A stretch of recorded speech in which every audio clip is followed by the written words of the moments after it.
I'm gonna be honest. I love the Muppets. I've always loved the Muppets. They're basically my childhood. I love everything about them. I love Jim Henson. Anytime someone says, "I'm making a Muppet movie," I'm in.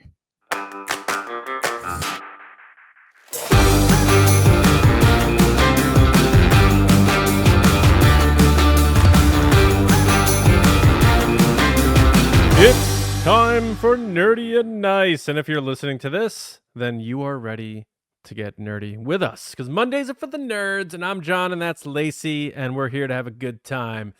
You're fresh off your weekend. Hopefully you had a great weekend. And sometimes after weekends, we get a little bit of those Monday blues. So we're here to be the cure for that for you. Let's have a fun hour talking about movies, TV, and pop culture. Lacey, did you have All's Fair circled on your list of shows to watch by any Absolutely chance? not, but I've been seeing people ripping it apart online because it got a 0%, and people posting literal clips of it, and the one clip I saw was Kim Kardashian staring at Glenn Close, who's staring at someone else, who's staring at her, like, and no lines, just them staring at each other. God, Glenn Close acting across from Kim Kardashian. This is the world we live in now. And yes, All's Fair debuts with 0% on Rotten Tomatoes with critics. So we'll see what the audience score has to say.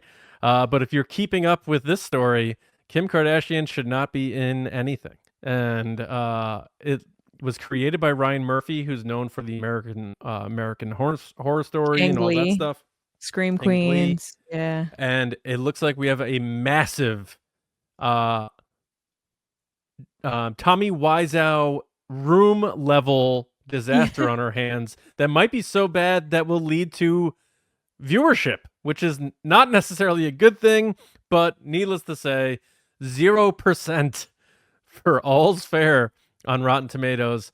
I don't think we'll be getting a season 2 of this one. So whatever you enjoy out of this, if you enjoy this, if you're part of the 0% that liked it, then enjoy what you have, because wow, when I saw that I was like, that is like 13% might be worse because just like 0, you have nothing to look at.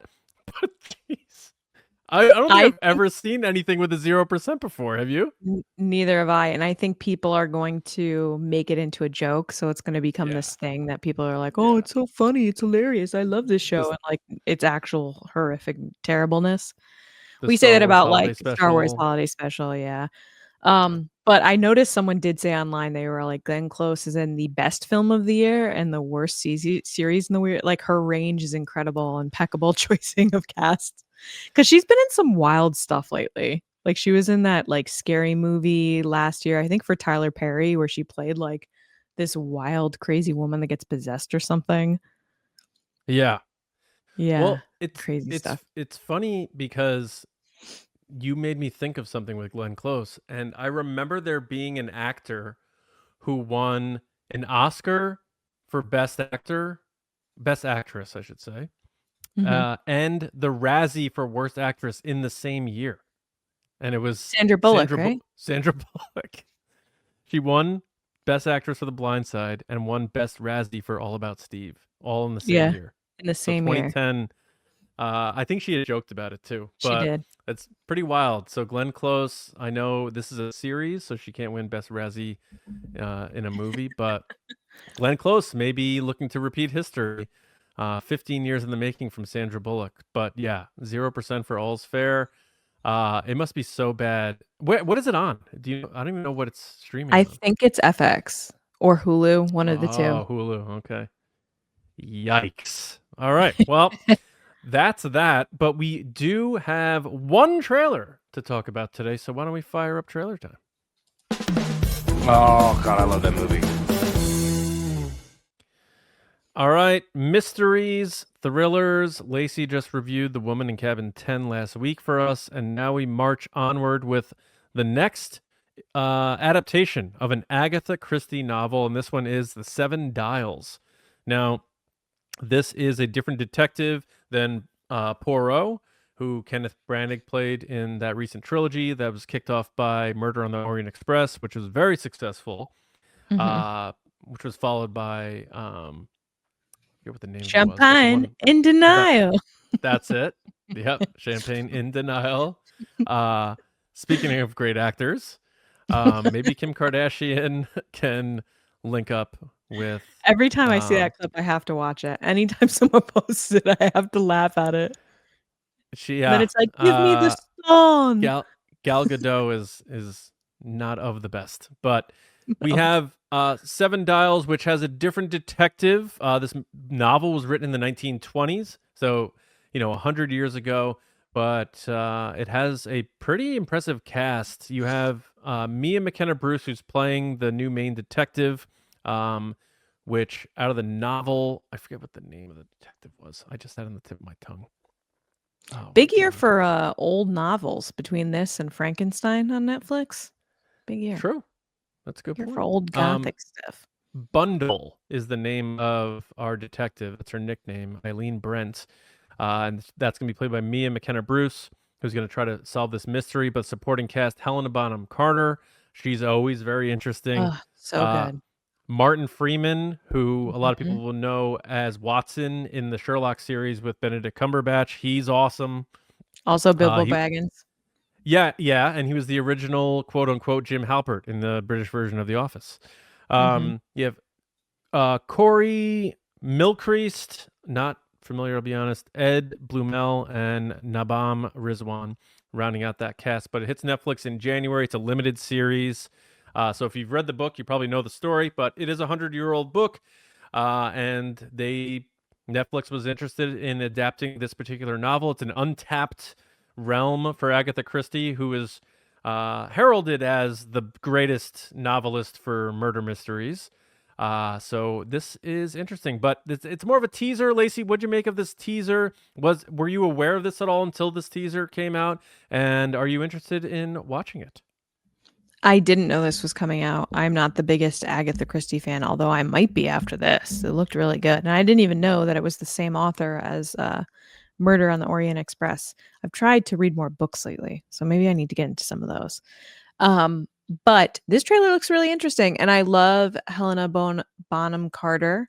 Everything she's in is good, so I trust that she made the right choice in wanting to be a part of this series. I like that it's a series because I feel like movies will rush plot, whereas this kind of lets it sit with you and you could take it piece by piece, which is nice. Although I'm not gonna lie, I watched this and I was like, so this is like Knives Out, like Ryan Johnson, which is funny because obviously he's playing off of this, which is the source material. But yeah, even like all of them in the same room together being like, someone in this room is lying. Dun, dun, dun, dun. But I guess they all do that. So that's kind of the trope. But yeah, I totally watch this. I look forward to it. I think Netflix is tapping into the mystery thriller stuff now because of Ryan Johnson and other, I'm sure, data they have from their algorithm, which we all love to hear. But yeah, I'll watch it. People love whodunits. I'm one of those people. So I will also be watching this. I like the cast. I'm a big fan of Martin Freeman and also, like you, Helena Bonham Carter. Curious to see how charming this new detective is because I did love Kenneth Branagh's Poirot. I thought he was really good. So yeah, but I'm in on this. I think it would be cool if Netflix segmented the release of this so we can do the guessing game week to week. But it's probably going to be it's probably going to be all put out at once, I would imagine, however many episodes it's going to be. And we'll talk about it on the show and discuss whether or not we were on the trail or not. Maybe you and I can even text in between episodes to like see where we're at and get that old familiar buzz we had playing detectives when we were watching Star Wars: The Acolyte. Yeah, I like that. That'd be fun. Yeah. Which we were wrong about a lot, but we had a really good points and good time with. So there you go. I fondly remember of that period. I say it all the time, calling you after the episode comes out and being like, I think it's this. I got it. Don't you remember this moment? I went back and found this and like sitting, there with my notepad, like literally writing it out. Anyway. Yep. Are you ready to get into some other stories? Yeah, let's do it. Human sacrifice, dogs and cats living together, mass hysteria. Enough, I get the point. So studios don't like to let anything die or leave anything alone. which is not surprising because they love nostalgia. They love preying on your feelings of things that you fondly love.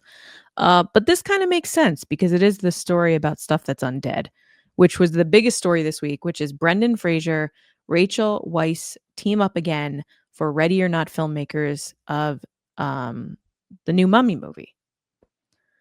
So the way this is written was kind of confusing for my brain. But the people that made Ready or Not, which I love, not a horror person, loved that movie. I couldn't stop thinking about it after I saw it. And that's when I know it's a good movie. It was so good. Mm-hmm. They're making the new Mummy movie, and Brendan and Rachel are back, which we had all the messages being like, oh, my first loves. Oh my God, I love these movies. Everything, I'm obsessed with these movies, which I didn't know that people loved this movie so much. I know it did well. I remember watching it. I know it's a very popular movie. I'm not saying it's not.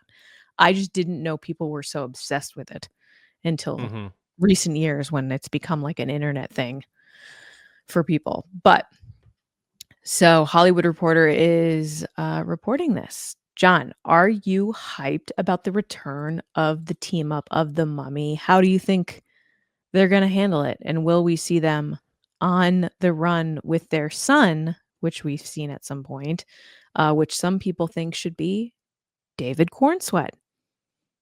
Oh, really? Interesting. Yes. Yes. I really like The Mummy. I remember seeing it in theaters, and me and my friends, like, we were, teenagers, and we immediately fell in love with Rachel Weisz. We had no idea who she So was, beautiful. but we were like, oh my God, whatever love is, we love her, and we want to be with her forever. That was sort of our narrative heading out of the theater. And we were always big Brendan Fraser fans. We grew up with Encino Man, an underrated comedy, Airheads. We really liked Brendan Fraser a lot. The Mummy was the answer to the lack of Indiana Jones in the 90s for sure. It was no doubt 99. inspired by Raiders of the Lost Ark. It took that horror franchise and added the action adventure swashbuckling element to it, and it was a perfect recipe, and it was a great movie. I remember seeing the sequel and all the hubbub with The Rock at the time. He was still very full-time in pro wrestling. And I didn't really like the sequel as much, and I know they made the third one without Rachel Weisz, and Maria Bello played her character. I forget what was her Not name. the same. Evie, Evie. like Evelyn. Yeah, Evie. So excuse me. I think that's where the popularity of that name came from, by the way. Like every kid is named Evie right now. Could be. Yeah, good point. Good call. But I didn't see the third one. I know I joked about it would have been better if Kim Kardashian's show had a 13% on Rotten Tomatoes, but The Mummy 3, Tomb of the Dragon Emperor actually did have 13% on Rotten Tomatoes. And it was a massive, massive flop in 2008, which essentially killed that franchise and probably didn't do a lot of favors for Brendan Fraser, who took a long time to come back. And now he's back. I don't remember that film, honestly. I remember the Rock one, the last Scorpion King or whatever it was, Scorpion King. I don't remember the third one. So yeah, they waited like 6 or 7 years to do it. It was 2008, and it just fell flat. It didn't have the same magic, same people involved. It wasn't as inspired, and it was a worse story. And then, they try to wedge the kid in a bit more, who's probably a teenager at that point, and it just didn't work out. And again, that whole thing of replacing such a familiar actor with someone else and saying, no, that's the same character. And I always use that Julianne Moore playing Clarice Starling in Hannibal as my example. So weird. Yeah. Yeah. If they had Jodie Foster, that movie would have gone down as probably one of the best sequels of all time, but you just didn't have the magic. And I love Julianne Moore. But anyway, I think this is a feel-good story. You have Brendan Fraser's comeback. I know when things weren't going well, and there would be interviews with him at conventions, and he's signing things at the base level booth, the community autograph booth, and people would talk about The Mummy with him, and he'd be like, oh, I love playing that character. And obviously at that point, it was a pipe dream. He wasn't being cast in anything, and it was the sad thing to see because he is widely known as one of the nicest guys in the business. And so it's a feel-good thing for that. But also, I know we talk about waiting too long to do sequels and stuff. But this report says that they're ignoring the third movie, so that's a good They sign. are. So Yeah. if they're picking up after the second one, they may be looking to do like a true third movie for this. And I always have trepidation with stuff like that because how many times have they tried to make the true third Terminator movie and they still haven't done that?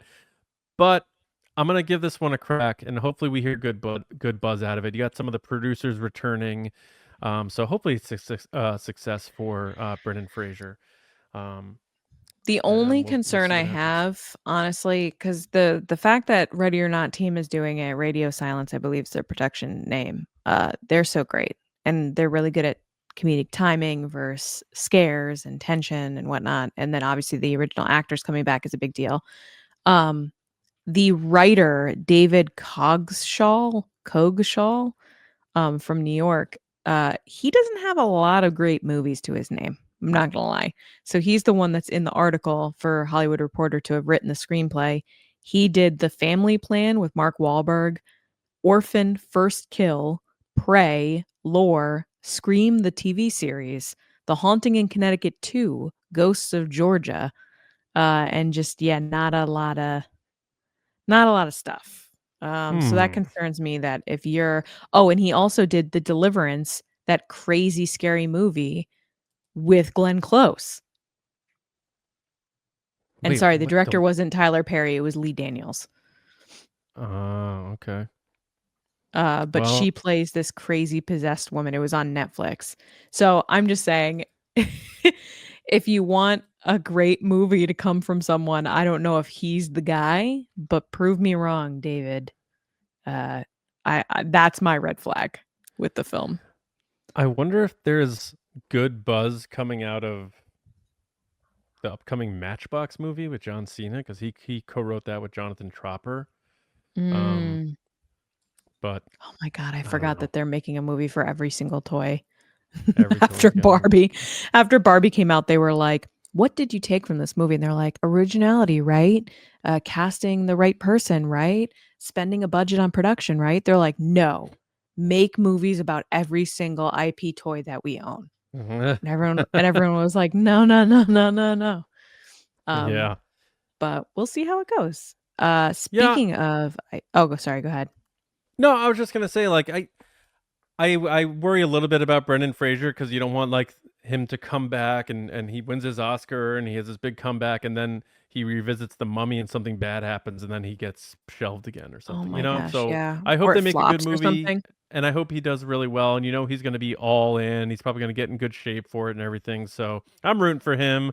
I'll always root for Brendan Fraser. So hopefully, fingers crossed, we hear good buzz out of that and we find ourselves maybe sitting in the theater watching The Mummy because there's good buzz. So we'll see. I'd love that. Speaking of things that I love and sequels, actually, Kpop Demon Hunters 2 is aiming for 2029 release at Netflix. So that was announced this week. Fans of Huntrix are going to be excited, including myself, that it will continue on. There's been talk of will they, won't they? Are they going to come to some agreement? Because there's Sony, and then there's the people involved, and then there's the music side, and then there's Netflix, the distributor, and it's a big question mark of like, are they going to end up making a second one? We've talked before about how it's been called basically Netflix's Frozen is what they're calling it, like their big kids franchise. Um, my hope is that it will get the same support, marketing, and merchandise, and just like overall attention and support of something like a Stranger Things. Like, I want this to get the full push, which I think it will. Hmm. I think Netflix knows now, as it is the number one film on the site, on the platform, that they have to do a good job. So that's cool. I always get nervous with sequels. There's so much pressure. John, are you excited for this? And are your kids excited for this? Because 2029, how old will they be? That's what, 4 years from now? Johnny will be 11 and Daisy will be like 8 going on 9. Oh, they'll still be hyped. That's still old enough to Yeah. be hyped. Yeah. I mean, yeah, we knew this was going to come at some point. Hmm. I don't know that I realized it was going to be that far out, 4 years out. But I assume it might be one of those things sort of like Avatar where James Cameron doesn't necessarily worry about people disengaging for a while and coming back. I think this could be one of those things where they're like, we don't need to market K-pop Demon Hunters. It's like Stranger Things. Like Stranger Things is back, everyone's back in. Like it's just some things carry that permanent momentum with it, and I think K-pop Demon Hunters is earning that because they're top of the charts with music, top of the charts. Still, with they Netflix. beat out Taylor Swift. They're back at number 1 with Golden. The toys are coming. Like I feel like this is just getting started, and people are just getting into it now. So, again, no surprise. I think this will do extremely well. The only concern, it's 4 years later. Do they lose the kids who are into it now, who are going to be 16, 17 when that comes out? And is there enough for the younger kids that are getting into it that are still going to love it in 4 years? But it's gonna do really well. And I'm gonna be vested if it's only because my kids love it so much, or because I did enjoy the first movie. So I think we have a no-brainer for Netflix, and I imagine it is going to do really well. I'm just curious what you think they're going to do with the story. Do they keep it centralized on the characters we have, or do they open this thing up wide and make a larger scope of characters or a larger like scale? The director writer Maggie Kang, who like came up with the whole story, said pretty quickly after the movie came out that if there was a sequel, it would explore backstories of all the characters, backstories of Mira and Zoe, and then also they have to explain why Rumi's dad was a demon and how that happened. Like that is a big kind of question, and I know there's been some theories amongst fans that maybe Giwa is her dad, like the big bad guy is her dad, because in the song Golden she talks about sitting on a throne, she's royalty, all this other stuff, and it's like, oh my god, was he? Is this planned out though, or is the writer sort of like taking what she wrote and piecing it together? Because if you I think it is planned out. I think she has an Okay, outline well, because it seems like she pretty early on after this took off was like, oh, I have plans for sequels. Oh, I had planned for other things. And I think if you do a well-developed character and or story, you have to have it a little bit fleshed out of who's who, where's this going. Even if they never show it, they know what the story is for those characters. I also think the obvious thing is that Jinu's going to come back at some point. Yeah. They have the whole cat at the end with the bird, and it's over a sign that says "come back" on it. She's hinted at him coming back. I think people wanted him to come back. That was the guy. That and the Saja boys showing up with their little like ab part down the alleyway were the two biggest kind of pops in the movie theater. Were the boys showing up and then Jinu, killing himself for her. Did you see it in theater? No, people posted clips online. Oh, gotcha. Yeah. And people were freaking out, and it was just so fun. I really wish I went over the summer. I didn't go during Halloween, but from what I saw, nobody went during Halloween. That the theaters were empty because they missed that moment. That moment is gone. You can't just keep banking on that. But I hope they do a theater release for this one, the second one. Yeah, I think the only thing that would be dangerous for them to do is if in creating a sequel they make it too big. Sometimes when they make sequels to popular things, they make them so big that it makes the first one feel so small. Like but Frozen. also at the same time, do they make this a giant epic collision battle where the characters get like lost in the sauce, sort of like how I'm feeling is going on with Avengers?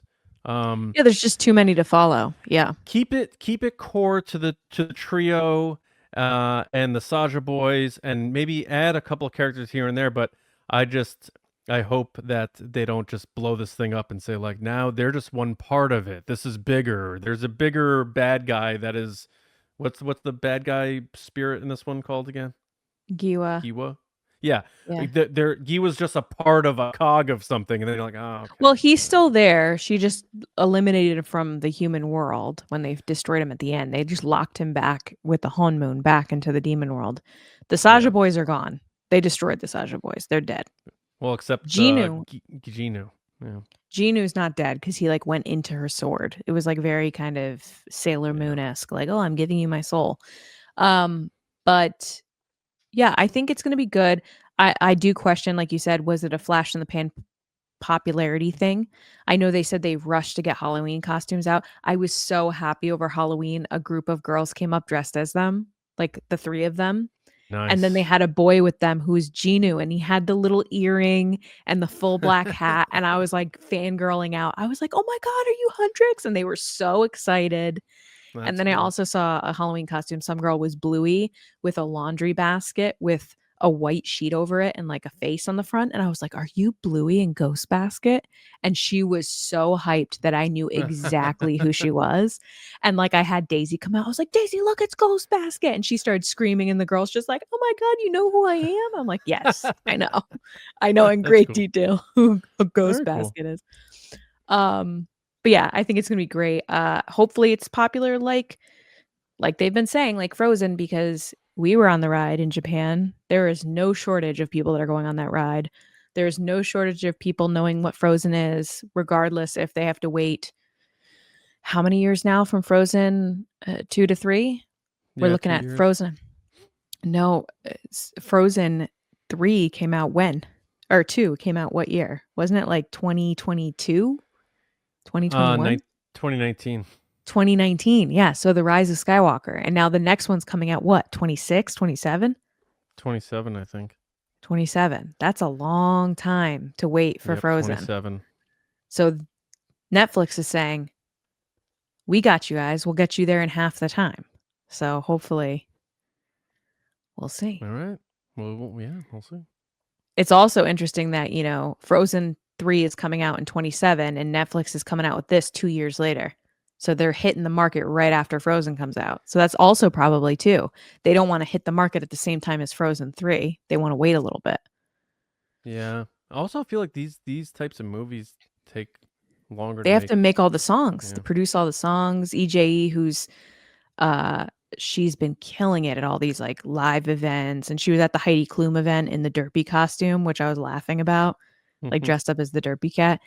She wrote all the songs. Like she talked about how she was in her car going to the dentist and they sent her the beat for Golden. And she like sang it into a voice memo and like immediately that was what the song was. So she has to write all the songs and everything too.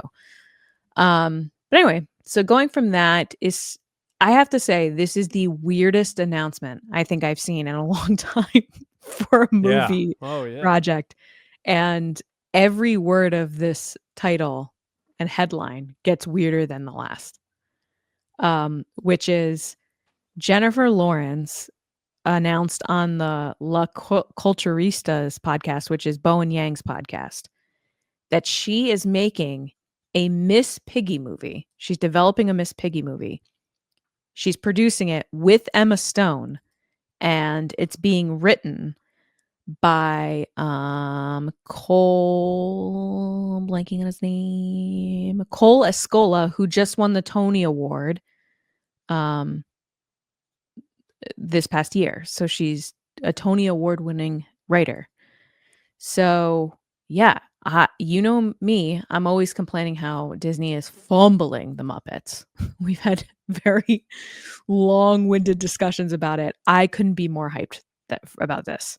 But I said this also about Seth Rogen. So I'm going to be honest. I love the Muppets. I've always loved the Muppets. They're basically my childhood. I love everything about them. I love Jim Henson. Anytime someone says, I'm making a Muppet movie, I'm in. I don't care who it is.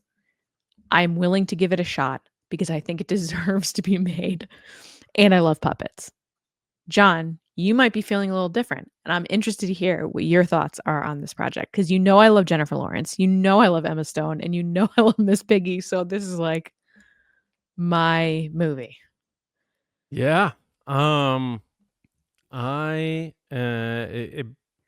gives me no pleasure to say that I don't think this is a good idea. I knew it was coming. There's always a tone in your voice that goes, I'm gonna crush your dreams right now. It brings me no pleasure. It doesn't. Okay, why is that? All right, so Cole Escola which I guess their pronouns are they, non-binary. But Cole, the resume, I'm not sure what to try to gather from it because, and I only say that because we talk about this all the time, like how precious the Muppets are. And obviously Jim Henson's gone. Frank Oz is not involved anymore. He's pushing 80. I think it's become pretty evident that where Disney stands with the Muppets. I'm still really upset that at the parks they just got rid of the last thing Jim Henson ever wrote and directed. It's gone. Did, yeah. And they're replacing it with a Monsters Inc. ride, and I don't even know how popular Not even a Monsters ride. Inc. is. The ride's at the end of the block. It's not even a ride. They just took it away. But they're putting the Monsters Inc. ride there, I thought, no? Past it. That corner's just wow. becoming like cityscape. So that it still leaves a bad taste in my mouth. And then they're like, well, don't worry, because we're changing the Rock and Roller Coaster to the Muppets. And I'm like, yeah, but Jim Henson's not writing that. And like it doesn't have that same chill, peace loving stoner hippie vibe that he captured back in the day. It's going to be Disney, what Disney thinks people want to It's see funny. on a Yeah. Muppet ride. Yeah. Some Imagineer writing lines for the Muppets. Yeah. Like, and if the new voice they're using for promos for Kermit's any indication, I don't think they have their finger on the pulse of the Muppets at all. And I love Jennifer Lawrence too. I like Emma Stone enough. I think a little too Oscar chasey the past few years. I mean, rightfully so. She's won 2 of them, I guess. But and then you add this writer into the mix who I don't know, and it's a young writer, well, not that young, but 30s. But what? Who said like Bob Iger saw this pitch and he's like, "We're all right. We're gonna make a Miss Piggy movie." Like, I need to understand how this came to be. Is this just something that they're working on their own that they're gonna pitch? Like, this was on a podcast. This is the Ben Solo movie just with Miss Piggy. That's what I'm thinking. Yeah. So it's like, I don't know what to make of this, but I've seen a bunch of the Muppet stuff they've made over the years, and I know people said like the Jason Segel one was like in the spirit of the Muppets, and I agree. It was, and Jason Segel's older than me. He grew up on the Muppets. He, I think, understood what people loved about them. But even that, I think, didn't feel the same. And it's like, I don't know if the Muppets will ever feel the same again. You and I keep talking about that, they're not doing anything with the Muppets. I agree with that, but I don't know if this is what I was expecting. So I hope to be proven wrong. And if this does get made, I hope it feels just like the Muppet movie or something, or at least in a modern style of that just feeling. But we'll see. I don't know. To me, I don't think this is a good idea. Then I'm just going to leave it at that. All right, that's fair. Well, let's see if you think the next thing's a good idea. Which a couple weeks ago, we talked about how Johnny Depp has signed on to be Scrooge in A Christmas Carol, which this seems to be coming together very quickly because it's coming out November 13th, 2026. So we're almost a year away. So they got to cast this, get production going, film it, edit it, promote it, etc. Well, they are moving quickly. So Ian McKellen and Tremel Tillman from Severance are set to join for Ebenezer: A Christmas Carol, which is Ty West's new take with Paramount, with Johnny Depp as Scrooge. So, do you like these castings? Do you have an idea of who you think they're going to play? And will you watch this? Yeah, I love the story of A Christmas Carol. I think when we talked about it last week, I mentioned that the first one I ever saw was Mickey's Christmas Carol, which is like a 26-minute telling of A Christmas Carol with the classic Disney animated characters, and I still love that version to this day. I like the Muppet one. Speaking of the Muppet one is fantastic. There's a best. lot of great versions of A Christmas Carol, for sure. This is interesting. I think Johnny Depp is going to do great as Ebenezer Scrooge. I can already see it. I like the fact, like I joked about, that it's not necessarily Tim Burton doing it. But Trammell Tillman, I really enjoyed him in Severance. I I'm not positive if I can recall anything else I've seen him in, but he's so good in that. They do say here that he's playing the Ghost of Christmas Present, Oh, is which he? which makes sense because I think isn't Ghost of Christmas Present more of a tepid sort of personality, whereas Ghost of Christmas Past is like Ghost of Christmas Future is the scary one. That's the I one where it think tells you Ian like, McKellen is playing one of the guys in the beginning that warns him. oh, like Jacob Marley or something like that. Yeah. Okay, that could be, or he's playing Ghost of Christmas Past or Future because like I don't know how long they're gonna tell the story. If it's gonna be like a 90-minute, 2-hour movie. Like Jacob Marley doesn't really have a huge part ever in Christmas Carol, and you got to imagine if you're getting Ian McKellen, you're gonna give him something meatier.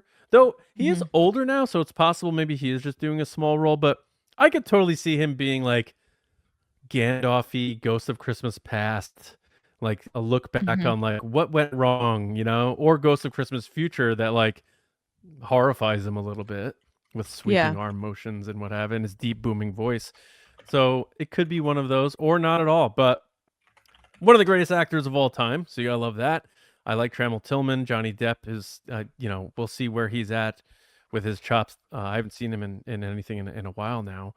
I mean, it's been But a it's long time. interesting. Yeah. I think so far a good cast. I'm curious to learn more about it. I do think it's interesting. It says filming's going to start in Q1 of 2026, and you're saying it comes out in November, so that's going to be a tight. That's what it says. It says post-production. November 13th is the date that they have for this to come out. I'm not seeing the comment that you made about him playing the Ghost of Present. Where does that say that? In the article? Does it not say that? Sources say he's going to play that. Not confirmed. It is unknown what McKellen will play. Okay. I think McKellen's playing Marley, if I was to guess. I'm going to say the Ghost of Christmas Past. Yeah, I'm going off of like my love for the Muppet one, like what those ghosts are. I just see McKellen as being the older guy in the beginning warning him, and I could see him playing like you should know. Like I could see that from Shall McKellen. not pass. Yeah, you shall not pass. And then Tillman looks similar to the big happy guy in the Muppet version for Present. Like he has that kind of like boisterous, happy, like, yeah, you know the guy I'm talking about? Yeah, the jolly guy. Yeah. Yeah. I see that. So when you said that, I was like, that's what I was thinking. And then you were like, no, that's what it says in the article. And I was like, oh. Ooh. Anyway, yeah, I'll probably watch this. I don't know if I'll go to the theater to see it. I'm gonna be one of those lamos, but I will watch it in streaming. Do you think is this going to be like a more of a darker, where you Yes. don't take your kids to see this one? Yeah. Yeah, this isn't a kid's one. I think this is a serious acting one. Yeah, which I don't know if they have like cool, like retro looking sets and stuff like that, like a very Charles I Dickens know. looking village. The weird thing though is that this is coming out the same time as the Willem Dafoe one from Robert Eggers. So that one's like real serious. Like that's Nosferatu, dark, gothic, like scary version. Yeah. Who's also by the way, working on Labyrinth, which is Jim Henson, Muppets, puppets, creatures. So it is a weird, like this is all interconnected. Very weird. Do you want to get into what we're watching? I do. I really do. We can never leave the house and would just probably sit around all weekend and watch TV. Go on. So I'm going to admit I don't have a lot, but I do. Okay. This is a little bit away from what you're watching and it's what you're reading. So I did finish, I don't know if I mentioned this previously, the book Funny Story from Emily Henry. We had talked weeks ago about People We Meet on Vacation by Emily Henry, which I had read, which is going to be a movie coming out in January on Netflix. The rom-com that we talked about where the two people go on vacation. Oh, yes. And, I read her. What's her name from School of Rock? That one? No, it was the one with the guy from Hunger Games. Oh, yes. Yeah. Yeah. So I'm looking forward to that. And then I just read Funny Story, her most recent one, or yeah, I would guess recent, one of her more recent one from 2024. And I'm now on to her next one called Book Lovers, working my way through the Emily Henry cinematic universe, because the funny thing is, uh, she has basically opted all her books for movies. They're so crazy popular that they all have like movies or something, Good or for her. shows or whatever. Yeah, she's killing it. So, funny story, I really liked it. I actually liked it more than People We Meet on Vacation. I felt that Funny Story's characters were more based in, I don't know, realism, more realistic emotions of like managing your own confidence and finding out who you are when traumatic things happen to you, and it's not just easily falling into the tropes of rom-coms, but then there are these like cutesy moments mixed in. Um, and I just really liked the main character. I really connected with her more than the People We Meet on Vacation, who's like, I'm a blogger and I travel and I write about vacations. I was like, yeah, that doesn't really fit my lifestyle. But anyway, very Alright. good. Can't wait to finish Book Lovers, and then I can talk about that one. But that's really much it. Other than that, on my to watch list is, of course, Squid Games. The show just came out this past weekend, so we'll talk Yep. about that next time. And I don't know when Frankenstein comes out on Netflix, but I will be watching that as well. I've heard only amazing things about that.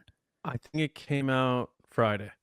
Yes, so this past weekend. We'll talk about that hopefully next time, Yeah. because it looks so good. I'm sad I won't be able to watch it in the movie theater.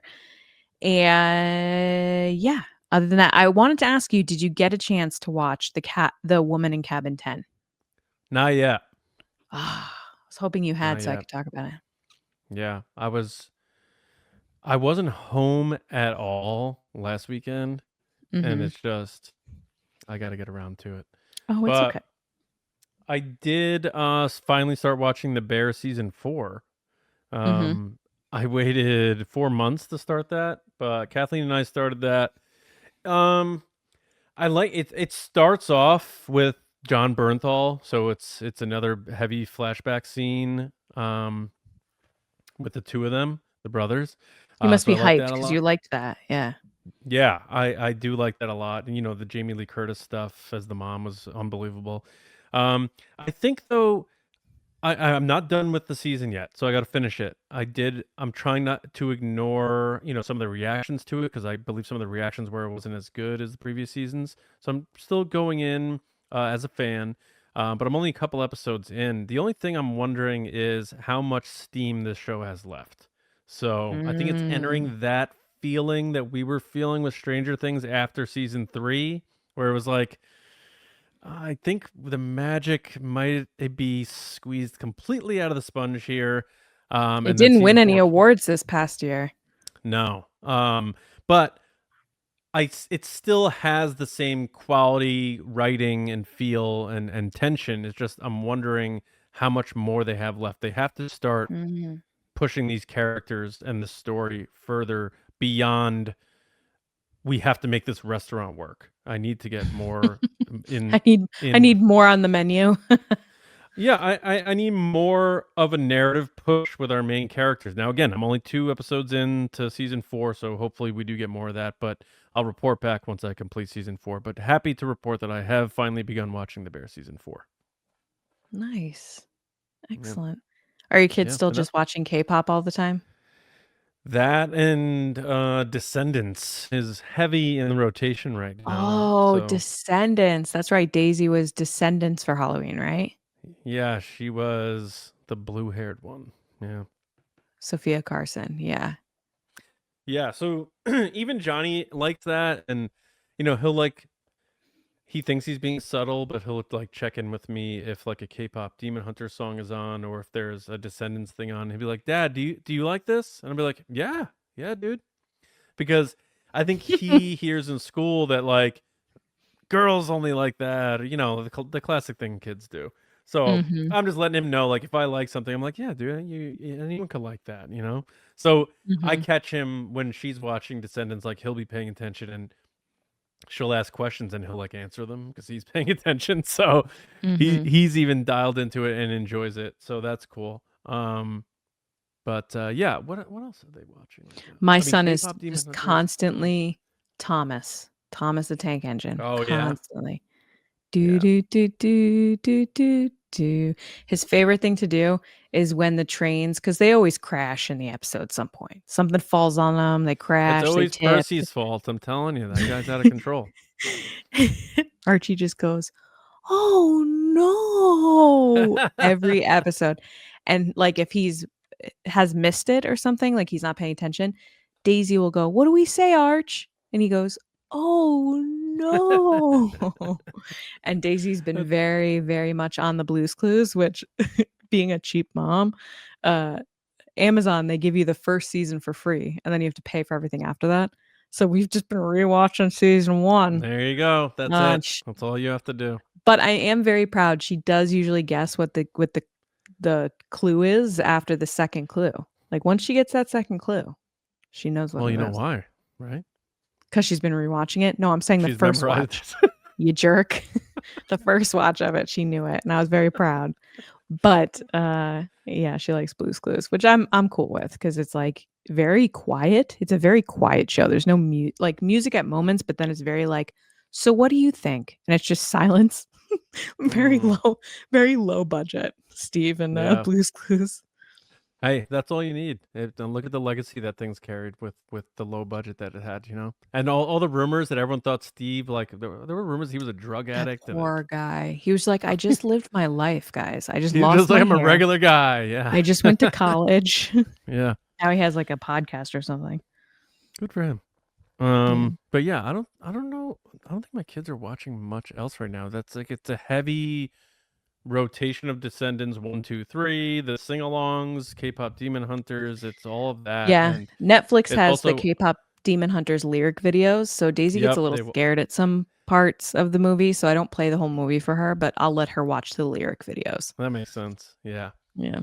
Yeah. My son was. I had something on the TV, and my son was like trying to ask me about it. I forget what it was. It was definitely not something he's supposed to watch. But he always gets curious, and he knows. Like kids know when it's not something they're supposed to watch, even when you don't say or see anything. Even if it's a pause screen, he's like, "All right, what is this?" I'm like, "Go to bed." You know. But. And that's always the tricky part. You're watching something like for adults and you hear like the bedroom door open and they start walking out and you're like, where's the remote? I gotta pause this. Oh no. You know? I'm not talking about adult stuff. I'm talking about R-rated, normal adult shows. There's a gun or something. I haven't had that issue because my kids have the baby locks on the doors, so they can't get out the bedroom without someone opening from the. Yeah, we have those. Yeah. Oh, I did also watch because I wasn't a big Kiss fan, but I was a fan of Ace Frehley, their lead guitarist who passed away. And I'll never forget when I saw him at the airport when we were heading to San Fran, and I told you that I saw him, and you're like, okay. Yeah, I was like, he's one of the most iconic guitarists of all time.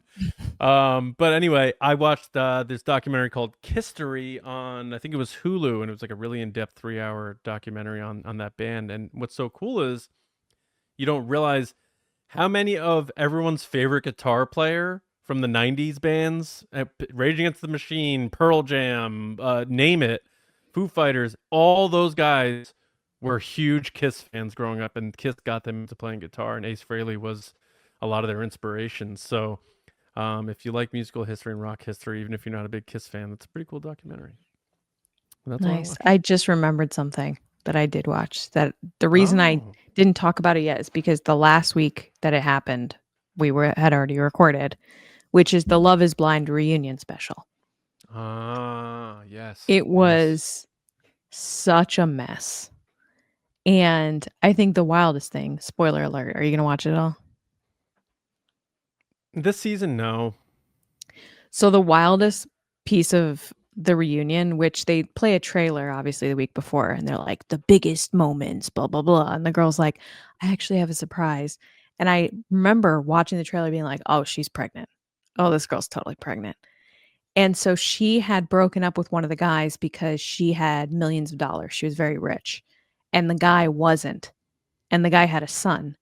And she basically told him, like, yeah, I don't think it's going to work. Like, we're on two different parts of our lives. Like, I want to travel. I want to do all these things. I'm not ready to be a mom yet. But didn't she know he had a son when she agreed to marry him? Yes. It's because he had no money, if we're being honest with ourselves.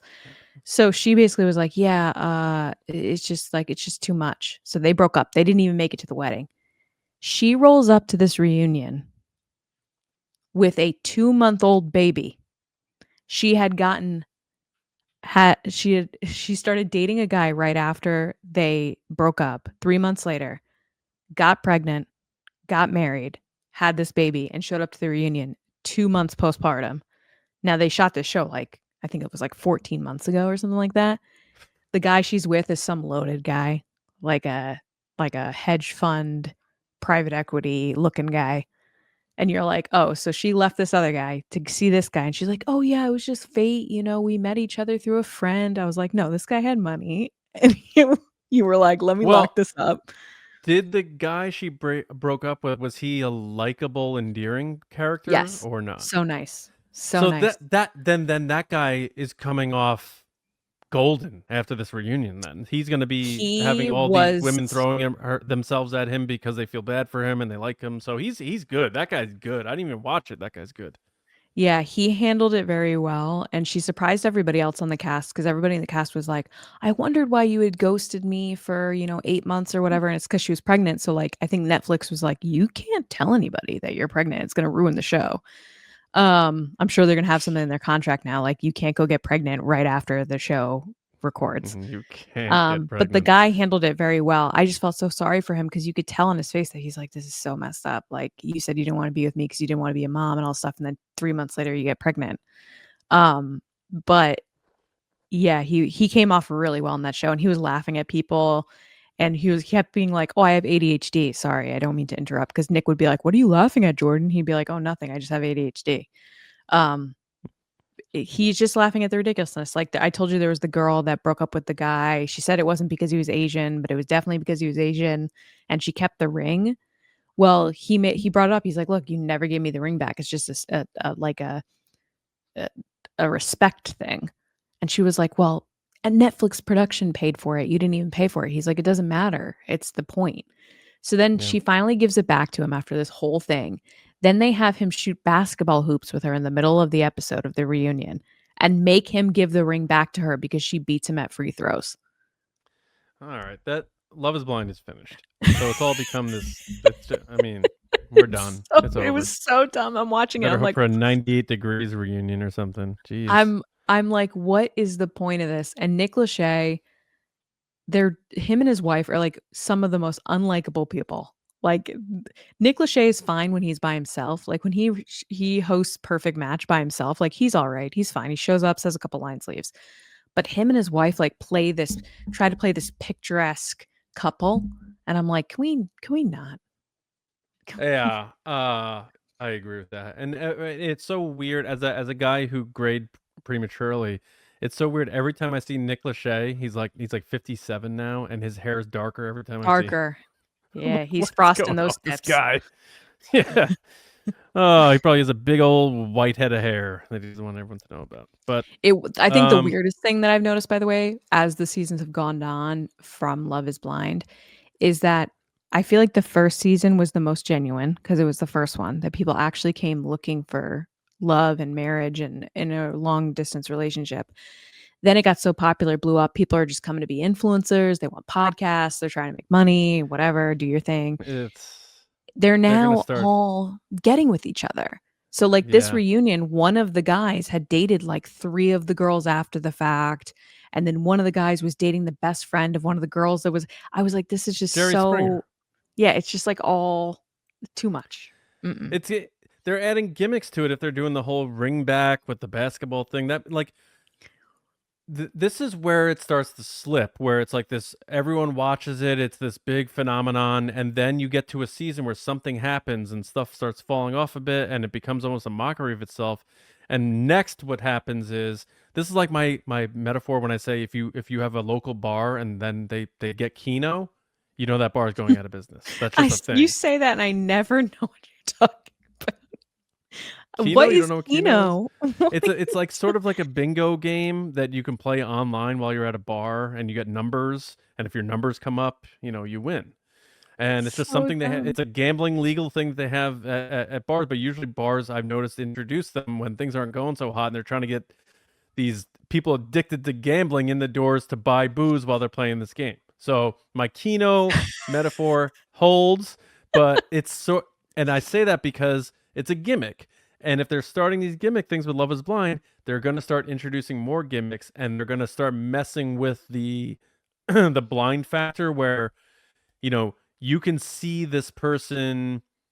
You're allowed to see a photo of them from 15 years ago, but that's it. Or it's you can blurred see, or something. you can you'll be blindfolded, but you can touch their face. They're gonna start doing shit like that. I promise you. Well, the annoying thing is, it started with a couple seasons ago, people being like, I told you the joke where the guy was like, "Could I put you on my shoulders at a concert?" Like asking questions that are very, and then like people are asking, yeah. Hold on. I didn't know that happened, but what was when Phyllis was trying to set up Michael with a girl, and he was talking about he was trying to ask if she was overweight. Does she play softball? Yeah. Could we both fit in a small boat, a rowboat? That was it. That was exactly is it. like, well, no, and he's like, I knew it.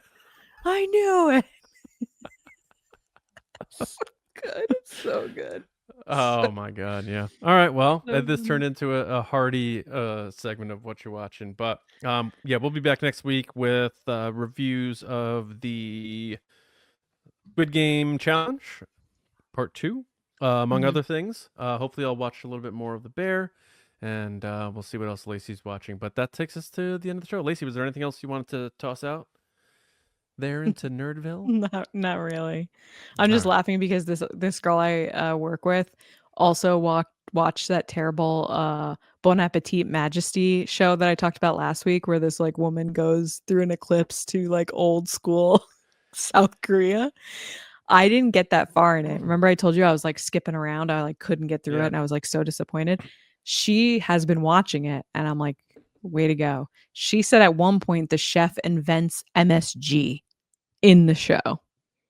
They're like, wow, this meal is so flavorful. And she was like, MSG. All right. I just thought of that just now. I was like, that's absolutely ridiculous. Also, Christmas movies have started on Hallmark, and I'm already behind. They started, I guess, at the beginning of October. So I'm already 12 deep. I've missed. It's time. Mariah Carey's still touring somehow, and they're gingerly letting her walk around. But anyway, that is it. That is it. We thank you all so much for having fun, getting nerdy with us on a Monday, or if you're watching after, or listening. Thank you all so much. Make sure you are subscribed to Nerdy Nice, Spotify, Apple, or of course on the TRB YouTube channel. Spread the word. If you like us from TRB and you like our style, our chemistry, our vibe, and how we talk about this stuff, spread the word about Nerdy and Nice. It's the same feel, just about all the other stuff that we love for people who love TV, movies, pop culture, and all this good stuff. Nerdy Nice Pod online, and of course support us on Patreon, patreon.com/TRB podcasts. We do a lot of stuff for Nerdy and Nice on there. We're going to be doing our next watch along, where we pick a movie. Hint, it'll probably be Christmas holiday themed, coming up the next month or so. We have Discord servers, live hangouts, mini episodes for Nerdy and Nice and the Resistance broadcast. Just check it out if you're able to. I know things are tough and crazy right now. But maybe grandma cuts you a fat check on Christmas, and then you can help out your favorite podcast. But patreon.com/TRB podcast is the place to support us. Tier start at $5. And we thank you all so much, especially these people, the generals, the movie star generals, and the silver screen spice runners. The generals: Carmelo, John Reese, Jetta Rosewater, Frank Grande, Chris Morales, Mike Ramori, Brendan McLaughlin, Sneaky Zebra, Dave Hornack, Colin Cormier, Stephen Garrow, and Darth Snips. And the silver screen spice runners: David Provis, Neil Shaw, Kendall Gellner, Andrew Staley, Jeremy Myers of Fort Worthian, and Brian Smith. And however you support us, thank you all so much. Lacey, where can people hit you up and talk to you about Kpop Demon Hunters and everything? People can find me on social media at Lacey Gillerin, and on TikTok at It's Lacey Gillerin, and of course on TRB. That's right. And then for me, Johnny Hoey on Blue Sky is the best spot for social media. TRB as always with the great Lacey Gillerin. We'll be back live with you Thursday night and on your podcast apps Friday morning. And then my movie podcast, Just Like the Movies. Check it out. That is it. We hope everyone has a great week. We hope we kick your week off with some good times, hopefully some good laughs and some good chats. And we'll see you next time right here on Nerdy and Nice. See you around, kids.